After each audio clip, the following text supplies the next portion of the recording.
দু একটি দলের উপরে ভিত্তি করে দু একটি দলের কথায় সংস্কারের নকশায় পরিবর্তন আনা যাবে না।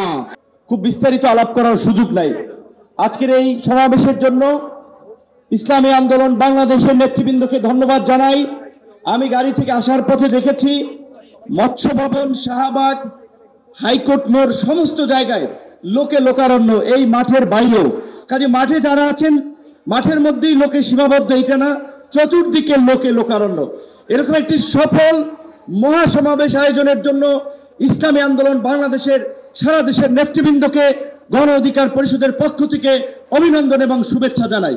অভিনন্দন এবং শুভেচ্ছা জানাই ইসলামী আন্দোলনের পীর সাহেবকে এবং তার সাথে অন্যান্য সিনিয়র নেতৃবৃন্দকে, যারা আজকের ইসলামী আন্দোলনের এই সমাবেশে বাংলাদেশের প্রায় সকল মত পথের রাজনৈতিক দলের নেতৃবৃন্দকে এই মঞ্চে একত্রিত করেছেন। এবং আজকের এই সমাবেশ অত্যন্ত সময়োপযোগী এবং কার্যকর বিষয়ের উপরে ভিত্তি করে নির্ধারণ করা হয়েছে। আপনারা জানেন বাংলাদেশের 24-এর গণ অভ্যুত্থান পরবর্তী রাষ্ট্র সংস্কারের যে জন আকাঙ্ক্ষা তৈরি হয়েছে, শাসনতান্ত্রিক ব্যবস্থার পরিবর্তনের যে রাজনৈতিক এবং জন আকাঙ্ক্ষা তৈরি হয়েছে, সেই আনুপাতিক হারে নির্বাচনের দাবিতে আজকে বোধহয় কয়েকটি দল ব্যতীত সব দলই কিন্তু এই মঞ্চে ইতিমধ্যে হাজির হয়ে এই সংখ্যানুপাতিক নির্বাচনের পক্ষে তাদের দলীয় সমর্থন ব্যক্ত করেছে। আমরা পরিষ্কারভাবে সংস্কার কমিশনকে বলতে চাই, সমাবেশ শুধু একটা দলের দেখেছেন, সবেমাত্র শুরু হয়েছে। ইসলামী আন্দোলন আজকে করেছে, 19 তারিখ জামাত করবে, তারপরে গণ অধিকার পরিষদ করবে।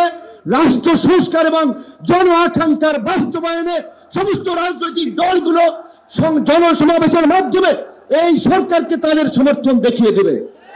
তাই আমরা বলতে চাই, কোন দু একটি দলের উপরে ভিত্তি করে দু একটি দলের কথায় সংস্কারের নকশায় পরিবর্তন আনা যাবে না। আমি সংস্কার কমিশনে বলেছিলাম, দেশ স্বাধীনের পরে ডক্টর কামাল হোসেন বলেছিল আমাদের নেতা শেখ মুজিব, আমরা তো তাকে দেখে সংবিধান নির্মাণ করেছিলাম, রচনা করেছিলাম, তাকে এম্পাওয়ার করার জন্য।